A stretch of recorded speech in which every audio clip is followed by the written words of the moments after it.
¿Qué tal? ¿Cómo están? Mi nombre es Felipe Cuevas, periodista, exalumno de la Universidad Católica de la Santísima Concepción y les quiero dar la bienvenida a este ciclo que vamos a desarrollar con distintos investigadores de la Universidad Católica, con quienes vamos a relevar ciertas dimensiones tanto del trabajo investigativo, de los avances que se logran también en este desarrollo académico, el impacto que tienen y también un poco reflexiones sobre la investigación que se desarrolla, sobre los descubrimientos, los hallazgos también y el impacto que tiene la investigación que se desarrolla en la Universidad Católica de la Santísima Concepción. Para iniciar este ciclo, cuento con, de verdad, una entrevista de lujo. La doctora Jenny Pinto Sarmiento, tengo un currículum tremendo para presentarla, abogada, secretaria académica también en la Facultad de Derecho, doctora en Derecho de la Universidad de Deusto en Bilbao, España, máster en Derecho de la Empresa también, abogada de la Universidad Católica del Norte. Jenny, bienvenida a esta primera conversación, este primer capítulo de conversaciones acá en la Universidad Católica de la Santísima Concepción. ¿Qué tal? Muy bien, muchas gracias por la invitación. Yo creo que siempre es bienvenida este tipo de invitaciones cuando uno, ¿cierto?, tiene la oportunidad de conversar y de evidenciar ciertas problemáticas y sobre todo lo que nos toca a nosotros los investigadores, que a veces lo hacemos en silencio y no tenemos esta posibilidad de poder difundir nuestras investigaciones, nuestros conocimientos. Y esa es la idea de este espacio, que podamos abrir un poco el trabajo investigativo, darle un espacio de difusión, de realce, pero también contar qué hay detrás también de ese trabajo investigativo, ese esfuerzo, esas horas, meses, viajes de repente también y todo lo que conlleva. Para contar rápidamente, la profesora Jenny Pinto tiene un trabajo, pero destacadísimo, publicación de 3 libros, investigaciones Fondesit, autora de muchísimos artículos también, encargada tanto también de participar en la docencia de pre y posgrado también en la Facultad de Derecho. Y lo primero que me nace antes de entrar a los temas más específicos es saber un poco de dónde surge esta motivación de estudiar, de generar este nuevo conocimiento, sobre todo en temáticas tan contingentes como es el derecho al trabajo, la seguridad social, la situación de los trabajadores independientes, de las mujeres también. ¿Cómo surge esa posibilidad y ese camino también a desarrollar en la academia? Bueno, yo creo que este interés parte desde cuando era niña. Parte precisamente por lo que yo veía, en el fondo, porque yo creo que el trabajo es una de las áreas del derecho más cercana que uno puede observar. Claro. Entonces uno generalmente puede observar tanto en la casa como fuera las distintas problemáticas que se van originando y precisamente yo lo vi por ejemplo con mi abuelo que trabajaba en una minera sin ningún tipo de protección, o lo vi por ejemplo con mi madre como mujer, ¿cierto?, en esos años como trabajadora donde lamentablemente no había una real comprobación o verificación de los derechos que tienen las mujeres y que todavía incluso en el 2025 seguimos experimentando. Claro. Yo tengo 2 mujeres hijas. Entonces, frente a eso, yo dije, aquí tengo la posibilidad de hacer algo y de hacer algo que en el fondo tenga trascendencia. Y la única posibilidad desde mi área, ¿cierto?, era aportando desde la investigación y poniendo en evidencia las distintas problemáticas que nosotros vamos viendo, ¿cierto?, día a día en el mundo del trabajo. Y son problemáticas también que nos atañen a todos de alguna manera u otra. Así es. A toda la ciudadanía, a todas las personas nos atañen, y es importante saber cómo estamos avanzando en tema de legislación, cuáles son los desafíos, cuáles son las brechas también, sobre todo en un mundo tan cambiante en estos últimos años, sobre todo. No, y sobre todo pensar de que esto muchas veces se piensa desde afuera que solamente afecta a las mujeres y como tú decías muy bien, ¿cierto? Esto tiene un impacto en todas las personas, porque si yo, por ejemplo, discrimino a las mujeres en el trabajo, ¿qué va a suceder? En el fondo que las mujeres después no van a querer tener hijos. Claro. Y al no tener hijos, esto tiene un problema de natalidad que tiene un impacto en la sociedad. Exacto. Porque al no ver personas que trabajen jóvenes, después tampoco hay recursos para las personas que van jubilando. Entonces, todo esto, en el fondo, tiene un impacto. Y que lamentablemente, si nosotros no atajamos ahora, ¿cierto?, vamos a tener un problema futuro. Ya vemos muchas generaciones actuales que no quieren tener hijos. Exacto. Y lamentablemente, la legislación no acompaña tampoco a las mujeres para poder motivarlas o poder decir, usted realmente va a tener un acompañamiento en sus derechos. Lamentablemente, esto no es así. Y esto ha llevado, ¿cierto?, a que las mujeres prefieran, evidentemente, ¿cierto?, muchas veces privilegiar su vida profesional por sobre la personal. Y ahí también, en esa misma línea, y doy un pasito antes a la pregunta anterior, ¿cuáles son los esfuerzos detrás de investigar? Porque investigar hoy en día es difícil, no es fácil, hay que tener un respaldo. Usted ha contado con el respaldo de esta casa de estudios para poder hacerlo. Son muchos los esfuerzos, pero también las recompensas. ¿Cuál es un poquito lo que hay detrás, el detrás de escena del desarrollo investigativo?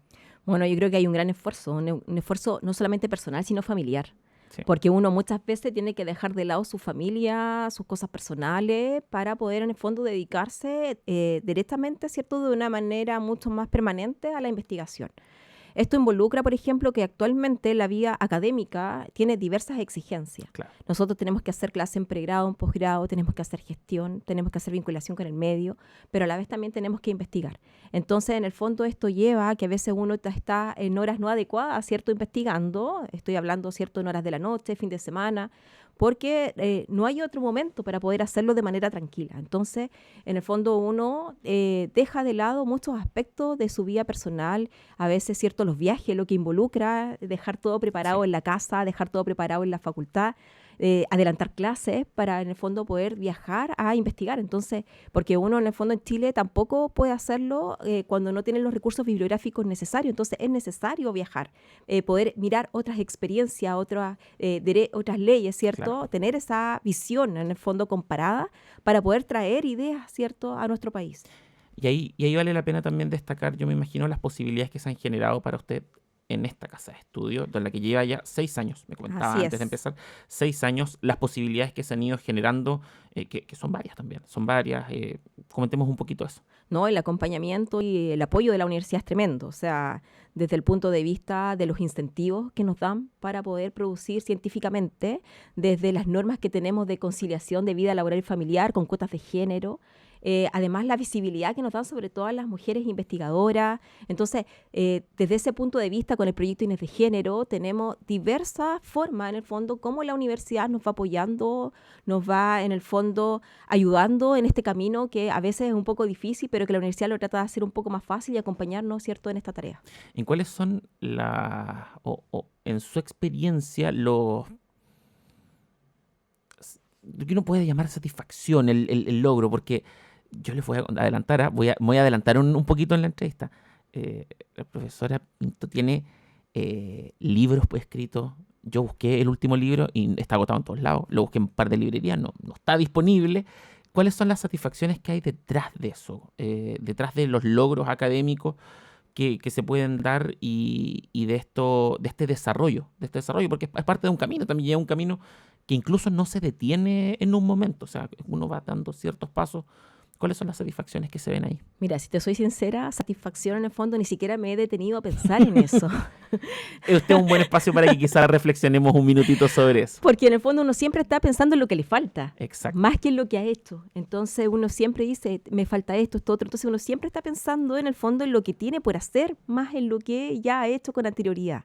Claro. Entonces, así como satisfacción, ni siquiera me he puesto a pensar.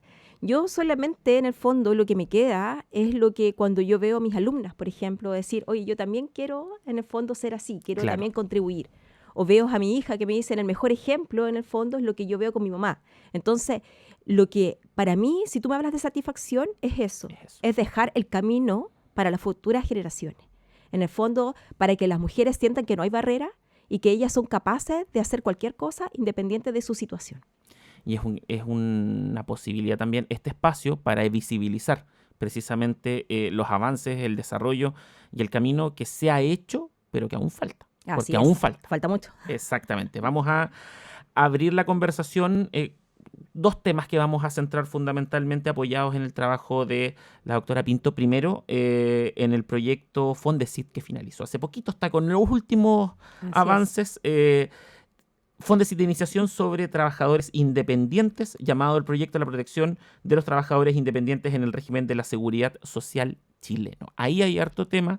Es muy relevante, quienes nos estén escuchando a través de las plataformas de la universidad, en Spotify, en distintas redes, estén atentos porque acá vamos a tener varios tips también para estar atentos, sobre todo los trabajadores independientes, que es un tema y es un escenario que se ha amplificado muchísimo más en los últimos años. Uno podría pensar en la pandemia, donde muchas personas se tuvieron que reconvertir de alguna manera, y se abrió mucho más el espacio. Partamos un poquito de la base del estado de situación actual, qué es lo que se ha podido observar a través de este Fondesit y un poco también qué tanto ha cambiado esa realidad en los últimos años. Claro, mira, esto parte porque nosotros tenemos una realidad, bueno, hace poco teníamos, ¿cierto?, una realidad de independientes que no tenía ningún tipo de protección social. Sí. Estoy hablando que no tenía protegida ninguna contingencia, es decir, ni salud, ni vejez, ni accidente de trabajo. Y obviamente esto tenía un impacto del punto de vista, ¿cierto?, de una gran cantidad de trabajadores que trabajan de manera independiente, porque Claro. nosotros solamente cuando mencionamos la palabra independiente pensamos en aquellas personas que tienen un contrato de prestación de servicio, que emiten boletas, pero fuera de eso hay un gran rango de personas, ¿cierto?, que no tienen esta realidad, pero que trabajan de manera informal. Claro. Y lamentablemente estas personas no tenían ningún tipo de protección. Hace unos años, ¿cierto?, se establece una ley donde los independientes van a tener que cotizar, ¿cierto? Y esto generó al principio una gran oposición por parte de los trabajadores independientes, porque obviamente al cotizar se le ve reducidos los ingresos. Exacto. Porque de esos mismos ingresos tienen que ir, ¿cierto?, los dineros para las cotizaciones. Frente a esto, lo que se decide es que esta cotización va a ser gradual. Entonces, en este momento, la cotización, el 2025, está en un 14,5%. Sí. Y esto va a ir subiendo, ¿cierto?, hasta el 2018. En este caso, lo que establece la ley es que los independientes tendrán que cotizar, salvo aquellos que el año anterior hayan tenido un ingreso bruto inferior a los 5 ingresos mínimos mensuales. Y en el caso de las mujeres que no tengan más de 50, ¿cierto?, esas no van a poder, no cotizan, solamente las menores. Y en el caso de los varones que no tengan más allá de 55. Perfecto. Y además, obviamente, los que estén pensionados por vejez. En ese caso tampoco está en la obligación. ¿Cuál es el problema? De que aun cuando estas personas cotizan, ¿cierto?, no tienen todos los derechos que tiene un trabajador dependiente. Claro. Por ejemplo, actualmente lo que establece la ley es que va a estar protegido por salud, vejez, va a estar protegido por accidente de trabajo, enfermedad profesional, va a estar protegido por la ley SANA, que es esta ley que se le entrega un subsidio a los padres para acompañar a hijos con enfermedad catastrófica. Sin embargo, estas personas no tienen derecho, por ejemplo, al seguro de cesantía. Exacto. A diferencia de un trabajador dependiente. Esta es una realidad que lamentablemente nosotros tenemos en Chile, porque, por ejemplo, en España el trabajador independiente sí tiene seguro de cesantía. Entonces, aquí nosotros vemos que aun cuando está cotizando, no está protegido por todas las contingencias. O, por ejemplo, lo que pasa con la sala cuna. Claro. Tenemos unos fallos incluso de trabajadoras del sector público que trabajan en horario. Sabemos la realidad de los trabajadores honorarios del sector público, donde trabajan a veces por mucho tiempo de esa manera y lamentablemente no tienen derecho a la sala cuna. Hay algunos proyectos ahí, pero lamentablemente no hay una ley en el fondo que establezca este derecho. Sí. Entonces, frente a esto, ¿cierto?, tenemos este problema, pero paralelamente tenemos el otro problema, que son los trabajadores, ¿cierto?, que tienen contrato y que no emiten boleta. Exacto. Pero también tenemos el otro sector, que son los trabajadores informales, que ni siquiera tienen contrato. Que no existen para el sistema. Exacto.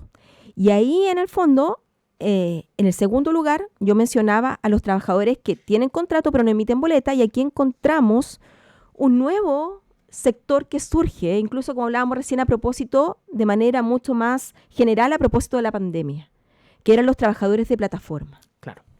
Y aquí los trabajadores de plataforma, ¿cierto?, se les regula con una ley, y esta ley lo que señala es que pueden ser dependientes o independientes.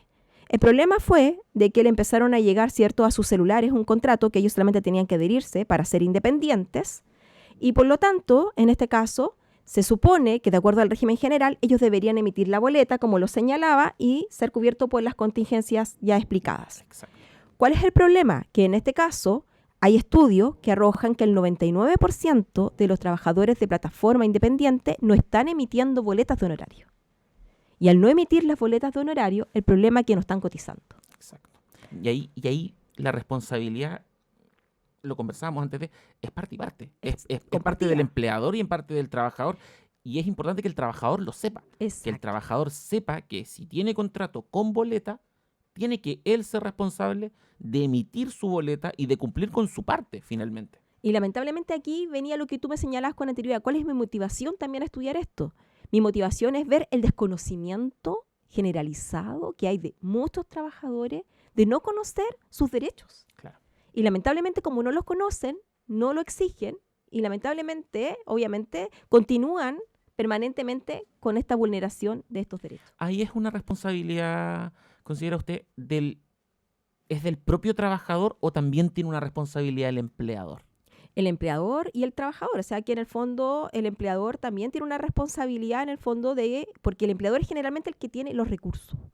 Generalmente el empleador es quien tiene a lo mejor abogado dentro de la empresa. Entonces tiene esa posibilidad a lo mejor más directa de poder en el fondo conocer cuáles son las obligaciones que él tiene Claro. y poder transmitirlo. El problema es que muchas veces los trabajadores no tienen esa posibilidad. Exacto. Entonces, frente a eso surge ese desconocimiento. Y lamentablemente tenemos este gran sector que no está emitiendo boleta y por lo tanto al no emitir boleta no se encuentran protegidos bajo ninguna contingencia. Quiero que hablemos de la informalidad, pero quiero cerrar al menos este espacio con un punto. ¿Qué se le puede recomendar al trabajador con contrato y con boleta que esté en una situación así? Que hoy día se encuentre con este podcast, se encuentre con este espacio de conversación y esté con la problemática. ¿Qué le podemos recomendar a ese trabajador? Bueno, el trabajador, por ejemplo, que tiene contrato y en el fondo no emite boletas, lo que tiene que hacer es, en el fondo, iniciar actividades y empezar a emitir boletas. Claro. Eso es lo que tiene que hacer. Porque esto no necesita de una autorización del empleador para poder hacerlo. Porque está estipulado. Exacto. Y en ese caso, bajo el régimen de los independientes generales, que cualquiera puede iniciar actividad y empezar a emitir boletas. Y además, en este caso, yo creo que también hay parte de responsabilidad porque no hay una fiscalización de este tipo de trabajadores, en el fondo, que cumpla con esta emisión de boletas. Entonces, ahí tenemos varios sectores, en el fondo, de que no ayudan a poder colaborar, ¿cierto?, en la implementación de estas leyes, que a veces en la ley, ¿cierto?, establece muchas cosas, pero en la práctica a veces no son eficientes, no se implementan de manera adecuada. Y ahí hay un tercer grupo, que era el que usted me señalaba, en el que quiero que dediquemos unos minutos de esta conversación, que les reitero, la pueden encontrar en nuestras redes sociales de la Universidad Católica de la Santísima Concepción, el grupo de los trabajadores informales. Esos Sí. trabajadores que, en términos simples, para el sistema no existen. Así es. No están en una ficha, en una nómina contractual, no han iniciado actividades, no emiten boleta. Una situación que proliferó mucho con la pandemia. La gente que se reinventó con sus pequeños negocios, que en la casa encontró una oportunidad mientras todos estábamos encerrados con el confinamiento. ¿Qué tan grave o compleja es la situación de la informalidad en un primer término desde lo normativo para esas personas? Bueno, en el caso de los informales, lamentablemente yo creo que es un número que ha ido creciendo en los últimos años. Nosotros estamos aproximadamente en el 20 y tanto % de la informalidad. A lo mejor no es tan grave como otros países de Latinoamérica. Por ejemplo, en el caso de Perú, donde las cifras son al revés. El 80 y tanto % es informal. Exacto. En Chile, claro, es menor, pero a pesar de ello, igual es una tasa que ha ido creciendo. Entonces no podemos quedarnos ahí tan tranquilos porque es un número que ha ido creciendo en los últimos años. Y se vio sobre todo, como señalábamos a propósito de la pandemia, ¿cierto? Sí. Donde comenzaron muchas personas a iniciar sus propios negocios y obviamente frente a esto no hay ningún tipo de protección asociada. Claro.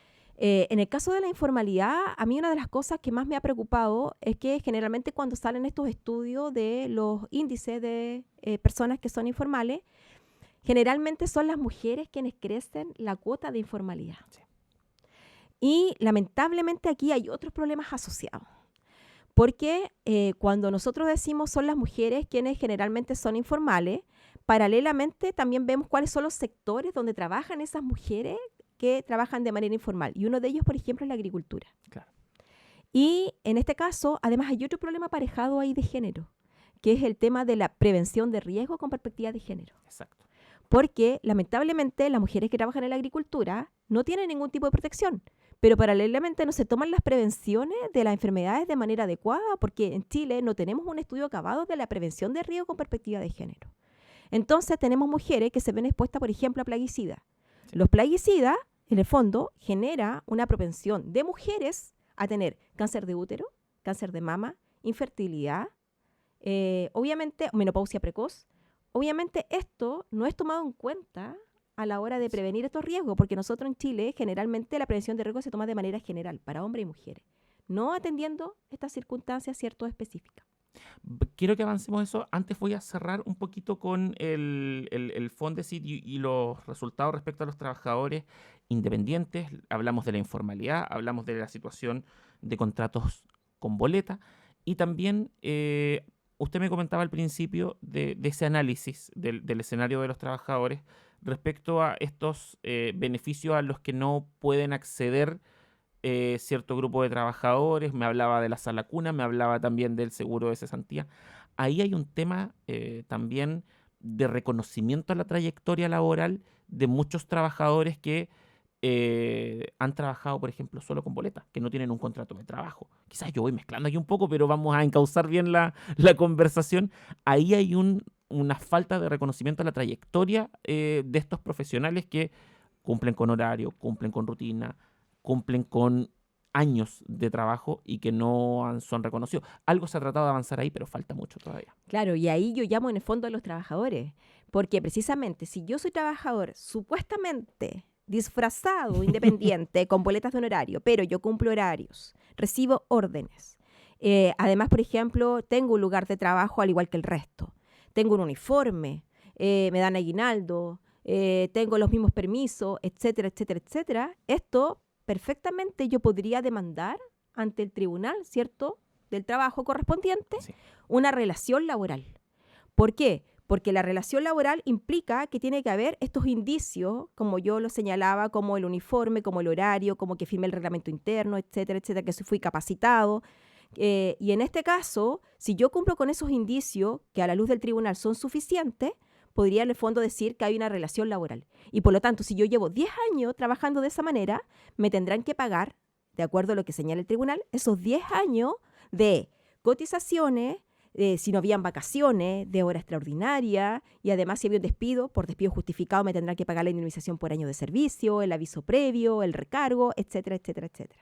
Tiene que haber ahí entonces un reconocimiento a esa trayectoria laboral. Pero yo lo puedo hacer a través de una demanda y en el fondo y el tribunal me puede acoger en el fondo esa demanda condenando a la empresa, señalando que hay una relación laboral propiamente tal. Lamentablemente en las plataformas el problema se da en que la ley de plataforma a los independientes le pone una serie de obligaciones al empleador. Entonces le dificulta probar la relación laboral aun cuando sea independiente. Ahí es la responsabilidad, como decíamos en algún minuto de la conversación, del empleador también. Claro. De informar y de entregar las facilidades a ese trabajador para cumplir con todo lo que la ley estipula finalmente. Así es. Y para ir cerrando esta segunda parte de la conversación, hay un elemento también que yo lo suscribía al inicio. Hablaba de la pandemia, hablaba de los cambios que ha traído, hablaba también de lo que ocurre con los trabajadores independientes y también quiero sumar cómo la legislación se ha acomodado a la situación del teletrabajo, por ejemplo, del trabajador que antes tenía su oficina y que se fue a inicios de marzo, en medio de una pandemia mundial que recién estábamos conociendo, y nunca más volvió a esa oficina y su régimen laboral cambió. ¿Qué es lo que ocurre en esos casos y cómo ven ustedes también que la situación de los trabajadores independientes choca también con este cambio, con esta manera distinta de hacer las cosas? Bueno, también tengo algunos artículos de teletrabajo, sí, y en este caso porque la verdad es que es uno de los temas que más me interesó, yo creo que investigar, porque venía a cambiar el paradigma que nosotros teníamos de la relación laboral. Exacto. Porque la relación laboral y las leyes que tenemos, ¿cierto?, están pensando de ese trabajo presencial dentro de la empresa, ¿cierto?, con una persona que está fiscalizando. Alguien que marca. Exacto, con un prevencionista. Exacto. Donde se puede resguardar, se puede fiscalizar, que se cumplan con todas las medidas. En cambio, en el teletrabajo salimos de una esfera totalmente distinta. Aquí yo ya no estoy en la empresa, estoy en mi domicilio o en otro lugar, ¿cierto?, prestando los servicios, sin esta fiscalización. Y obviamente esto trae aparejados ciertos problemas. Nosotros, a propósito de la pandemia, tuvimos que sacar una ley de manera urgente de teletrabajo. Fue así rápido, porque nos encontramos con que todos teníamos que teletrabajar y lamentablemente había ahí un proyecto, pero que todavía no estaba bien, ¿cierto?, madurado, por decirlo de alguna forma, ¿cierto?, y que tuvo que salir de manera urgente con la pandemia, que es la ley de teletrabajo. Sí. La ley de teletrabajo, ¿cierto?, tiene en cierto aspecto algunos temas, ¿cierto?, que introduce, como por ejemplo establece este deber de seguridad del empleador de proteger al trabajador, estableciendo una matriz de riesgo, ¿cierto?, donde yo tengo que declarar todos los riesgos en el fondo que pueda tener en el lugar de trabajo, Sin embargo, a pesar de ello, yo creo que el problema que tiene el teletrabajo es que lo que hace en el fondo es remitirse a las normas generales, es decir, al artículo 184 del Código del Trabajo y la ley 16.744, que es de accidentes de trabajo y enfermedades profesionales. Sin embargo, estas normativas no están pensando en este tipo de trabajo. Entonces, ahí a propósito de la pandemia vimos varios dictámenes de la Superintendencia de Seguridad Social, Sí. donde personas tenían accidentes en su domicilio. Y ahí, por ejemplo, nosotros podemos ver cuando las personas, en primer lugar, fueron al organismo administrador correspondiente y fue rechazada, ¿cierto?, porque decían que era un accidente común. Y ahí tuvieron que recurrir posteriormente a la superintendencia, donde fue recalificada y fue entendida como un accidente de trabajo. Claro. Estamos hablando, por ejemplo, de la persona que estaba trabajando en su escritorio, en su pieza, en su habitación, y tenía que cambiar la ampolleta porque se había, en el fondo, echado a perder, y sube y se cae y tiene un accidente. Estamos hablando, por ejemplo, también de la persona que fue a almorzar, a calentar su almuerzo y se le cae la fuente y tiene un accidente. Claro. En ese caso, aun cuando la persona estaba calentando su almuerzo, la superintendencia lo que dijo que era un accidente con ocasión del trabajo. Porque es dentro Porque en el fondo yo necesito comer para reponer energía para poder continuar con mi labor. Entonces, en el fondo entendió que era un accidente de trabajo. Exacto. Pero ahí ha sido las personas que han recurrido. La persona que no lo hace... No ha sido una disposición del legislador, no. si se quiere. Y se entiende en cierta forma porque el derecho laboral es casuístico, pero sin embargo yo veo esta falta de regulación para este tipo de labores que no se prestan de manera presencial dentro de la esfera de la empresa. Y es una falta también, además, en un contexto de cambio. Yo lo he tratado, lo he puesto 2 o 3 veces lo afirmó en 2 o 3 ocasiones durante la conversación, en un escenario de cambio. En un escenario de cambio que en muchos casos no se vuelve de ese estado donde se cambió y donde también ahí falta la consideración también de cada uno de los escenarios que afrontan los trabajadores. Así es. Por ejemplo, tampoco la ley establece claramente cuándo hay accidente de trayecto. Claro. Si yo trabajo en mi domicilio. ¿Cuándo, en el fondo? Si yo, por ejemplo, se me acaba la tinta y voy a comprar tinta para el trabajo y tengo un accidente. Entonces, lamentablemente, esas cosas no están resueltas por la ley. Exacto. Ahí tenemos hartos desafíos y que vamos a seguir conversando, pero también quiero abrir unos minutos, porque lo tengo apuntado por acá.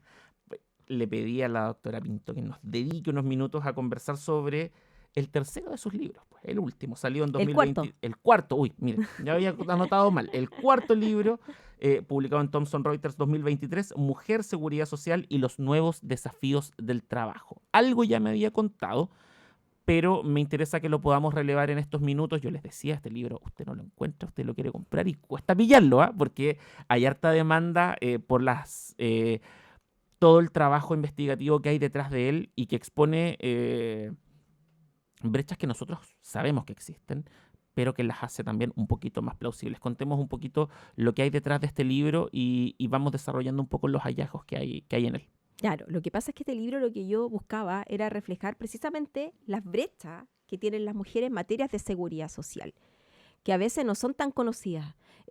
Por ejemplo, aquí uno de los aspectos que yo menciono es el problema que surgió por años las mujeres que eran afiliadas a ISAPRES.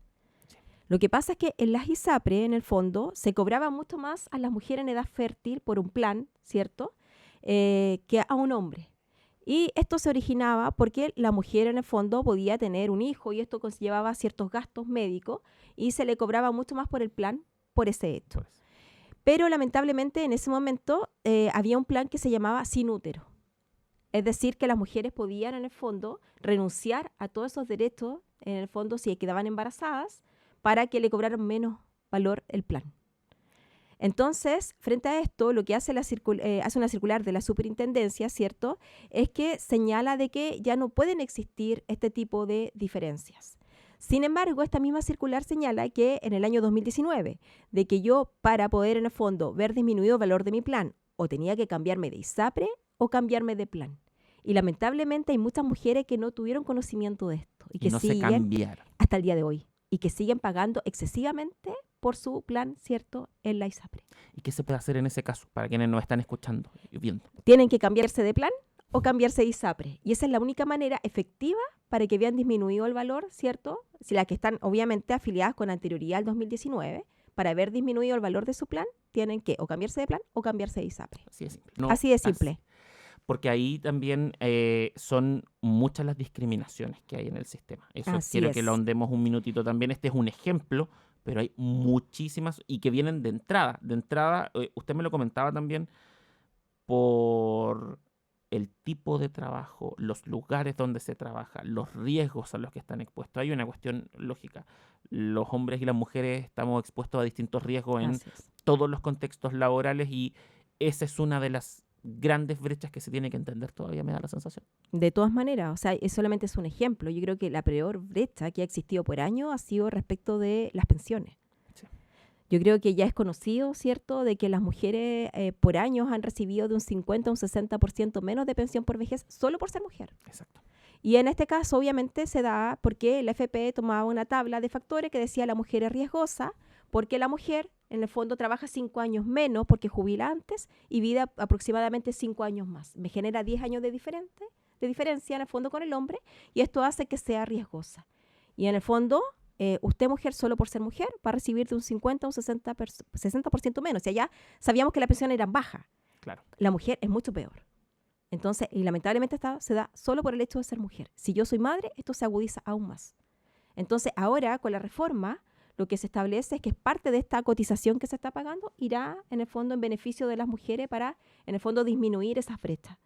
Sin embargo, yo creo de que es importante tomar en cuenta de que aquí uno de los factores más importantes es que haya igualdad salarial. No sacamos nada con ir cambiando ciertas cosas si en la práctica no hay una igualdad salarial entre hombres y mujeres, porque obviamente yo al ganar menos voy a cotizar menos y obviamente eso igual va a tener un impacto. ¿Y eso debería estar regulado por el legislador? Está regulado en el Código del Trabajo que tiene que ver, en el fondo, una igualdad salarial entre hombres y mujeres, pero esa norma tiene problemas. Por ejemplo, dice, tienen que obtener en la misma remuneración por un mismo trabajo. Y lamentablemente yo para poder compararme con un hombre tiene que ser exactamente el mismo trabajo. Claro. Y no va de acuerdo a lo que señala la OIT. Yo le hago la pregunta porque evidentemente eso no ocurre. No, y además el problema es que la OIT dice, yo para compararme tiene que ser un trabajo de igual valor, Lo no mismo- mismo trabajo. Puede ser un trabajo distinto, pero que yo emplee la misma capacidad, el mismo esfuerzo, obviamente ahí me podría comparar. Pero en Chile señala el mismo trabajo. ¿Y cuál es el otro problema de la norma? Que dice, usted para poder en el fondo iniciar alguna acción, tiene que previamente hacer un procedimiento interno. Tiene que hacer la denuncia ante el mismo empleador. Es decir, yo mujer que me están discriminando, no puedo hacerlo de forma anónima, no puedo hacerlo el sindicato. Tengo que hacerlo personalmente yo Y ante el mismo empleador que me está discriminando. Claro. Esto ha llevado a que las tasas de denuncia en el año sean un 5%.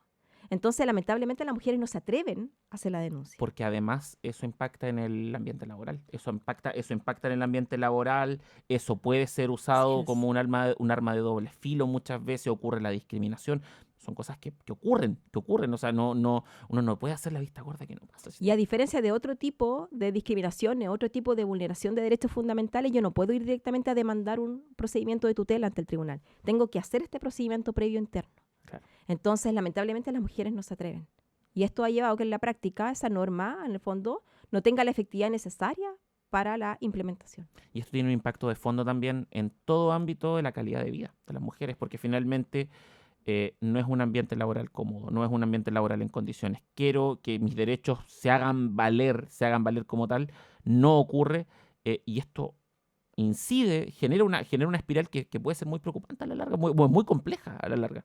No, y el problema, por ejemplo, es que por un lado me pagan menos, no me contratan porque el empleador se va a ver obligado a pagar sala cuna, porque sabemos que sala cuna es otro tema, de que solamente si yo tengo más de 20 mujeres estoy obligado a pagar sala cuna, Claro. lo que a veces lleva a que tengo 19 mujeres y no puedo contratar la número 20.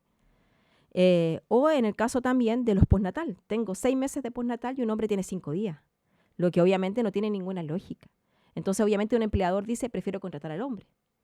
Entonces lleva a discriminación al acceso al empleo, lleva en discriminación desde el punto de vista de la remuneración. Entonces, lamentablemente, hay muchas mujeres, ¿cierto?, que se ven en esa disyuntiva. ¿Qué es lo que hago? ¿Tengo hijo o no tengo hijo?